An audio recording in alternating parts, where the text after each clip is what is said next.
So that's on the context, and it's on record that the origin of self-organizing during the protest sparked up from here because at that time when a lot of people have come, this place was soiled with different things. People gathered themselves together and they cleaned all the environment. Waste bin from different places just came around, they picked everything. At the end of the day, you wouldn't notice if a protest happened here, And that's one of the things the government became weak. You saw that the protest lasted for almost a month. The government, as hard as the government was, they could not find a reason to crush people. When it was getting too much international attention, they were afraid. Some people were telling the government, remember Arab Spring? So they were afraid that these people, it will degenerate to the point of toppling the government. So they had to destroy the piece of force. And you know what happened? So I told you guys the story of how I was running to the when they mobilized those thugs, some came from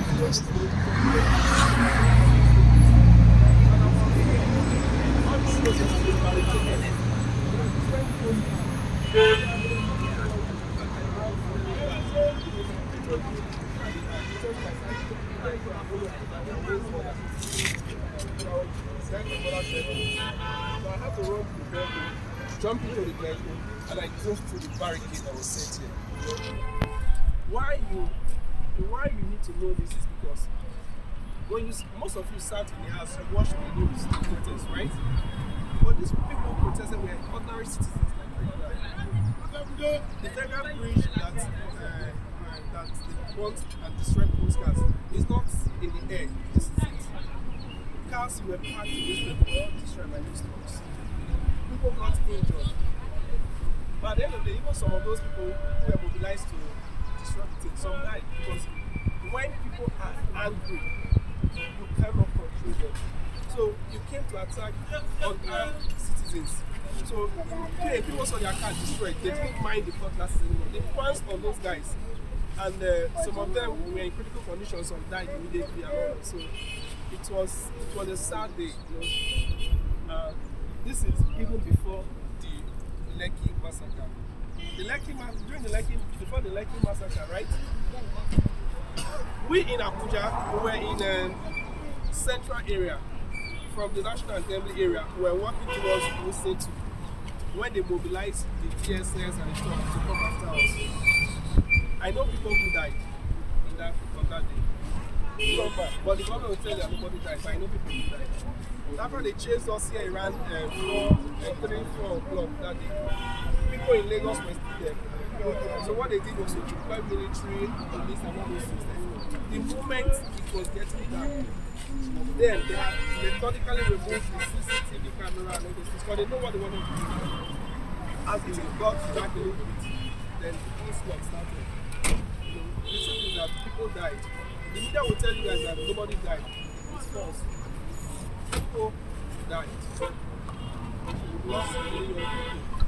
And these are heroes we should actually remember. Part of the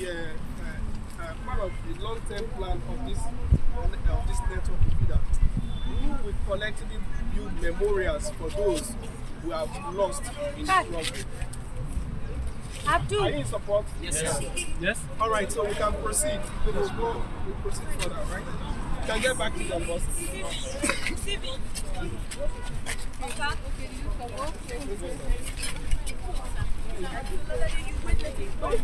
Let me enter. I want to capture also. Yeah. Ava, you guys have already entered? Okay, let me be in the... Oh, somebody in the front.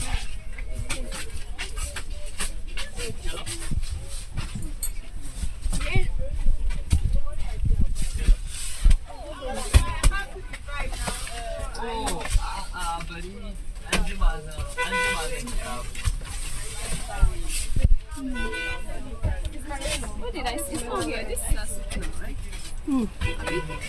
Anyway, you can sit. Because sometimes you actually need it. Is this one your It's here. Finally, you're here.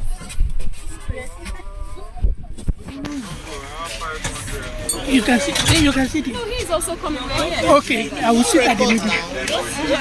Someone is here. Of course, I must. You see space. Someone is here. He has a lot of memories. Almost all You will start talk. Very soon she will get to know and she will understand.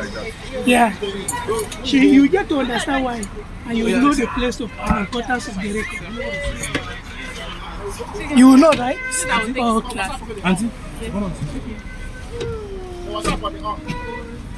are you the one that is going to them? Where's your seat?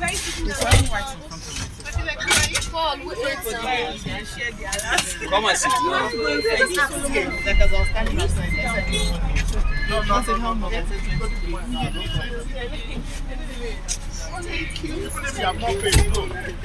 Yes, I was watching your video. Please, all the person you were sitting by is inside the car. Oh. That's a good question. Someone, are you seeing with this your Someone glass? in your yes, person came. Okay. Okay.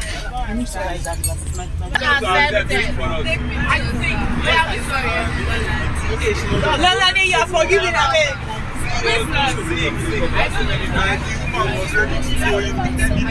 Wait, all those people that were giving shawarma, what eventually? center point for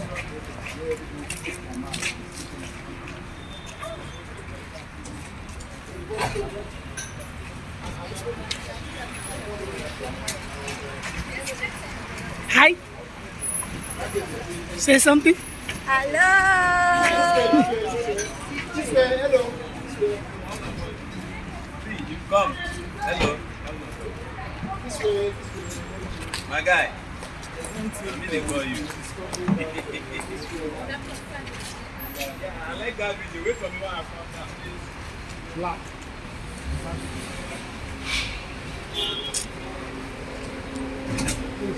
Come down.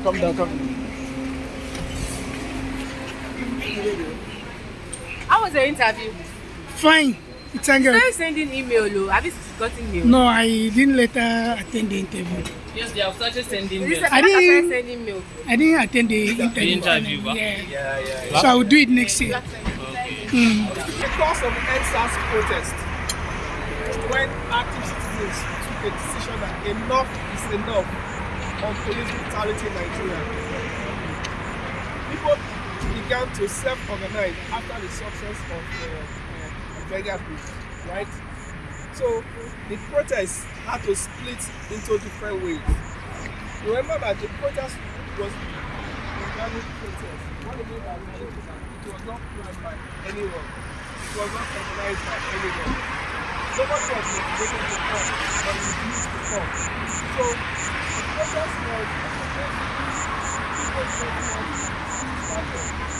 so those who live in these axis, they organize themselves and they came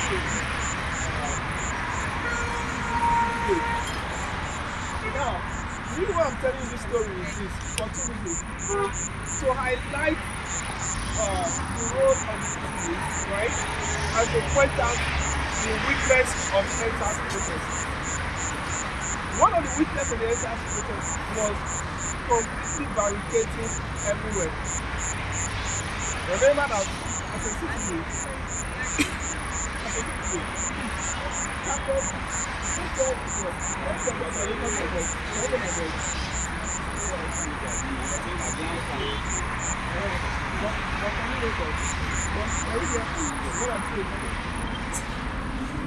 one of the weaknesses of NSAS protest is this.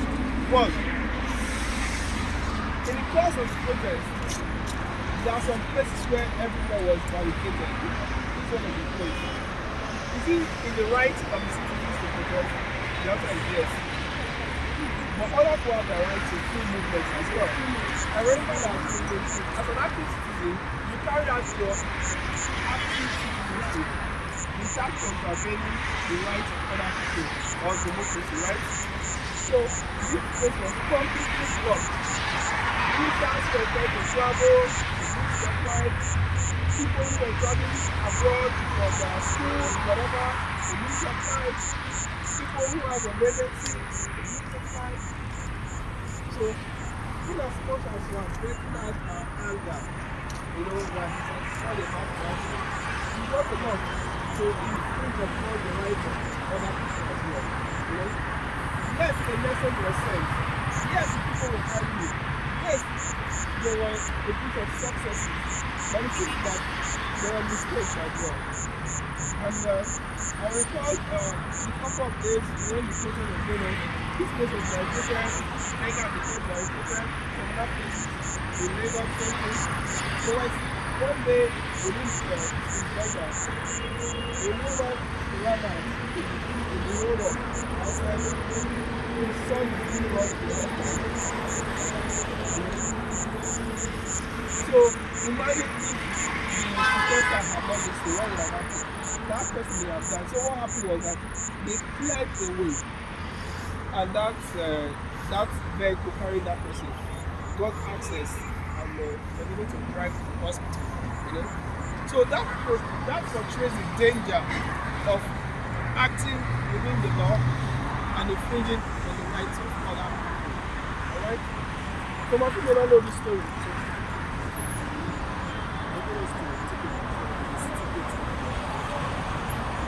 So, okay, yes. Okay, you can stand this way. No. Don't stay by the ground.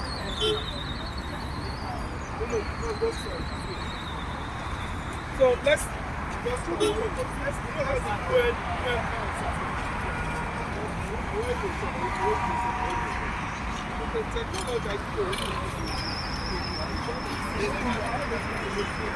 the UN model style. Just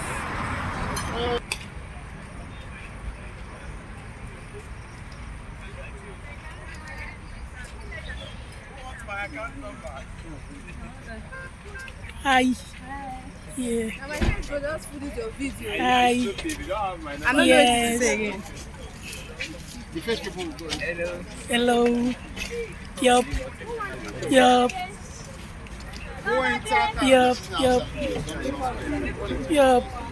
Simone, let me go. Tall people in the building. No, I haven't. She dey cover her eyes. She a shy lady. Yes, boss. Alpha. No. Like you. Congrats. I go the interview. You didn't. We arrange. The man come renege on our agreement. Walai. How now? You know. No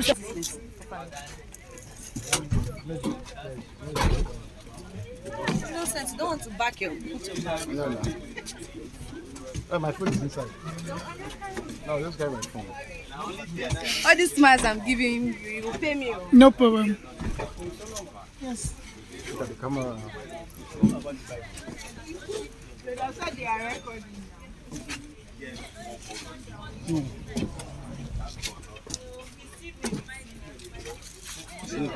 Peter.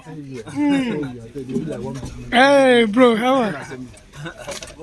National Assembly team. Relax. It's not God has done it. Or did you change your own? Is it like all this is ready for National Assembly? So just relax. Are we not coming down?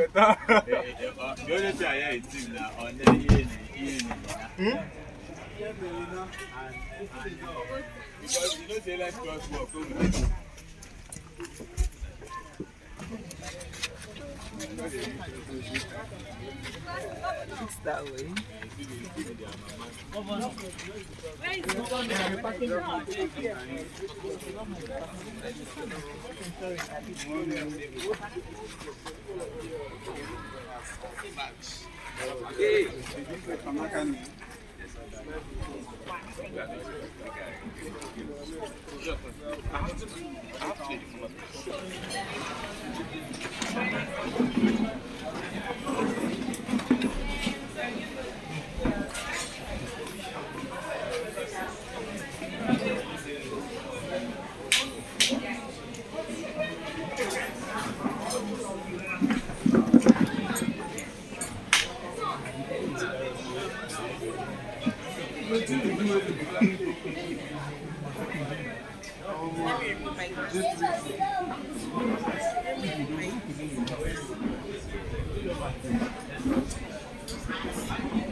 Hello.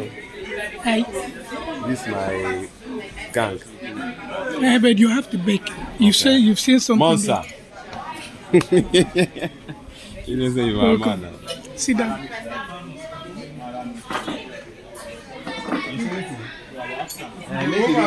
They go back, they just drop for paying papa.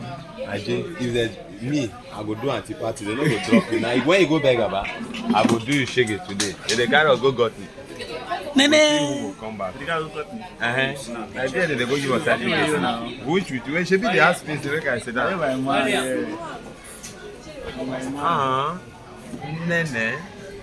Nene, now you are picture. See. Line in. My Bluetooth, they always stay on track. When you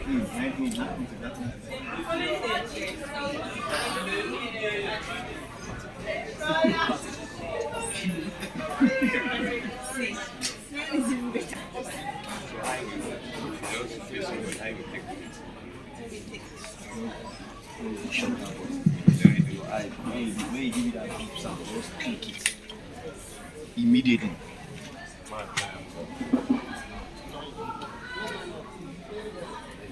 Initiative to solve them, right? We've agreed upon that. Taking a decision, having an interest, and taking action, right? So, some time ago, a young man set up an initiative called the Youngsters Foundation. That Youngsters Foundation does nothing different from what Ideal Initiative does. So, not to explain many things, you already know what we do at Ideal. He's been in the business of grooming young people over the years. Successful NGO in terms of all ramifications, if you want to rate performance of NGOs in Nigeria. But he was still not satisfied. He saw that there are young people, children within our communities who can't afford education. Having built that successful NGO, he set up a structure and moved on to an aspect of society that people haven't quite looked into, providing education for people who can't afford. On account of that, he set up a school called North 100 Naira per day school. Smart initiative, meaning with your 100 Naira, you can every day, supporting the school every day 100 Naira, you can have children in school. And we know that every day we can spend more than 500 Naira on some other frivolous things, right? Yeah, so somebody looked at, created a model so unique. I'm not sure if I've seen that model yet. There might be many free schools, but this model is unique. He came up with this model and it's been successful. As a matter of fact, I'm sure we'll be the first guest to visit this school in this new location. They were in a different location.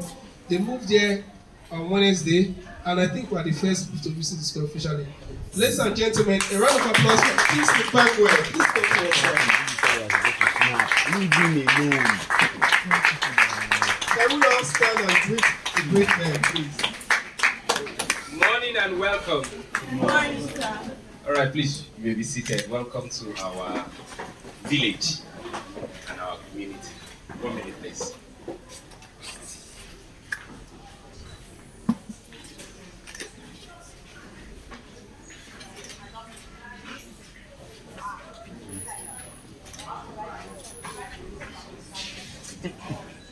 You go there. All right. Let me start by appreciating my how do I describe it now? No, not my boy, my bro, my colleague in development, right? We are part of 1 or 2 fellowships. We're part of the International Visitors Leadership Program. He's the Yali, also a Yali. Are you a shepherd? I know you're a shepherd, right? So happy to welcome you all and members of his team. Celebrate members of his team. I can see. Congratulate yourself for being part of the Active Citizens program. How has been the experience so far? All right, good. So welcome to our project. So let me spend a few minutes talking about our projects, and I'm happy to take questions when I can take you around. Like I said, my name is Kingsley Bangwell. I'm passionate about youth development. I've done youth development for more than half of my life on earth, right? So if I'm 50, for instance, it means I've done youth development for maybe 30 years. So what it means, yes. So what it means is that I started at 21. As a background, I came out from a very poor home. We were extremely poor. So I like to time myself so that I stick to the agenda.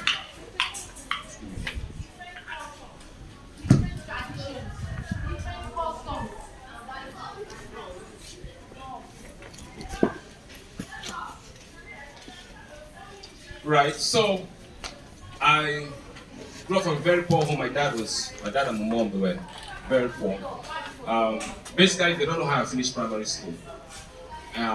In primary school, I was already in business. I think I guess my business. I was washing cars. To earn money.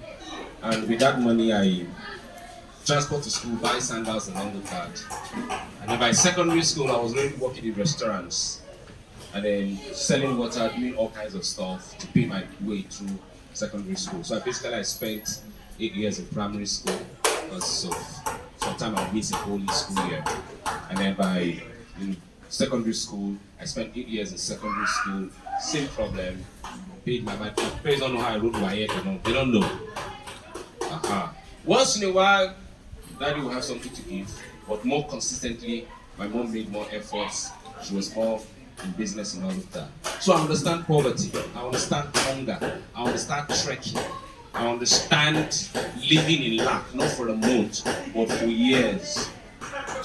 And then by the time I finished secondary school, I knew that if I was going to go to university, it's my business, right? But I was passionate about young people. That was when the passion for youth development came to me.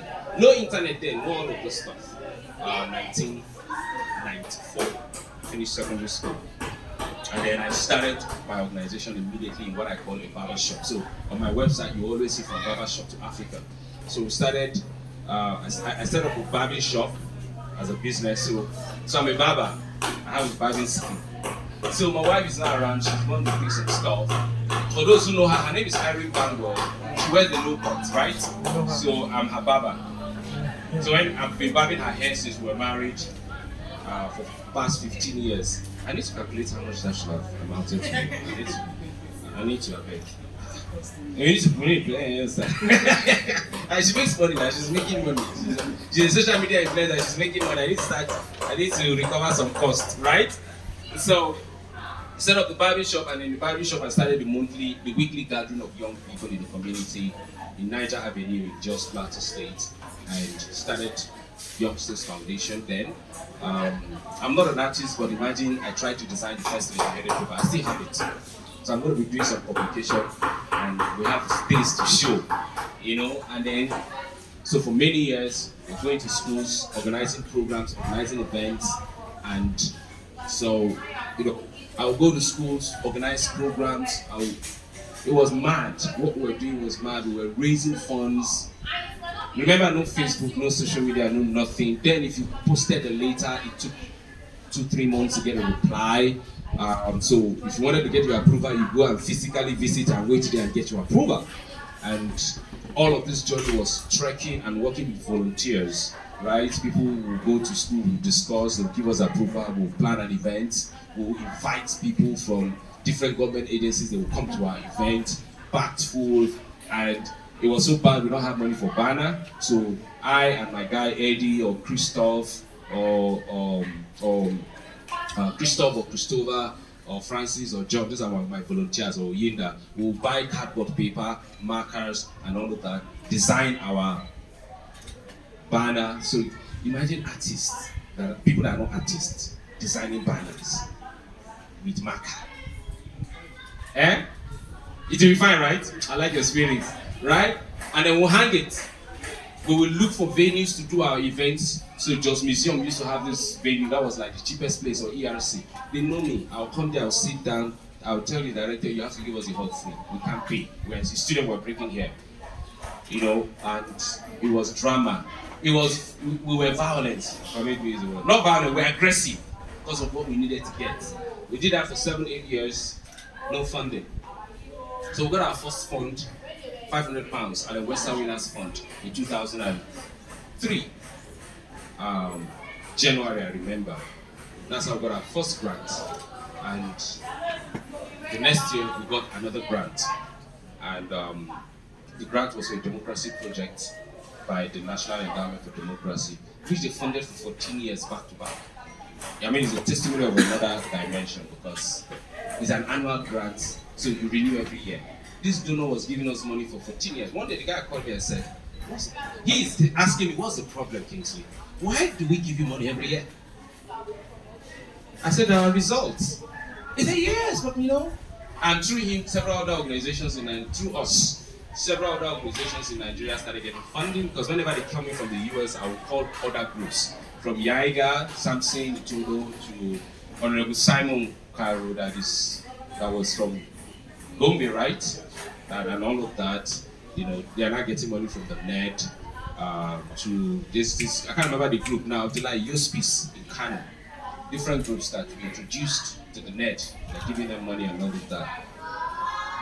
So I just wanted to give you that background, right? And the work we built from organizing programs in primary schools, started organizing programs across northern Nigeria, to organizing programs across Nigeria, to organizing programs across Africa, to taking young people to Dubai, to the US to organize events. And, you know, as a result of my work and the impact of our work, we started getting recognition. I became an Ashoka Fellow, became a young global leader of the World Economic Forum, became an IVLP with the US Embassy that Obo is a member, and it just kept on going. And before you know it, I mean, I'm getting invitations to speak in different parts of the world, right? From Saudi. I mean, when Saudi was planning their Vision 2030 and Youth Development Project, they flew me from here, first class. When I got to the hotel in Saudi, Riyadh, that's their #1 hotel. When I enter, I say, hey! Hey! Now, I mean, with this youth development work, right? I mean, I've been to over 30 countries, been to universities abroad, giving speeches and talking and all of that. It's been fulfilling. And in the course of this, I found my love. In the course of my work, an event I organized with British Council, she came as a participant, wearing her low haircut, you know, and no, you don't understand. Ovo is married, so no problem. But you understand? I mean, you need to marry your kind. You need to marry your kind. So, I'm grateful to the work God has helped me to be youngsters and all of that. 5 years ago, I pivoted. What I mean, so I've been known for doing more of programs around democracy and leadership. I am a leadership person. That's my core. My heart is leadership. And because I understand that everything rises and falls on leadership. For those who are John Maxwell students, you know that phrase from him. It may be a sentence, but it's as true as it is. Africa is what it is because of leadership. Europe is what it is because of leadership. Asia is what it is because of leadership. And so I'm a leadership person. Even when we did democracy and good governance project, leadership was a core of our curriculum, of our sessions and all of that. A couple of years ago, I started feeling dissatisfied personally. Started feeling dissatisfied with the trainings, with the workshops. Sometimes you see your alumni, you see them post stuff on social media and you're like, was this guy a participant in my program? You're not speaking to the values that we talked about and all of that. So I started feeling a dissatisfaction and asking, what is the next phase? Because I'm such a practical person. I started asking God. So I'm a faith person. I started asking God, what is the next phase of my life? What's the next phase of my life? I want more practical development. I want more practical development work. And this whole thing started 2015, 2016. You know how you're asking yourself a question, I'm like, Next 20 years, is it workshop and seminar someone will be there? I want something more. I want more. I want more. I want more out of youth development and all of that. Meanwhile, my wife is into education. She does teacher training and curriculum development. That's her core. That's her passion. And well, my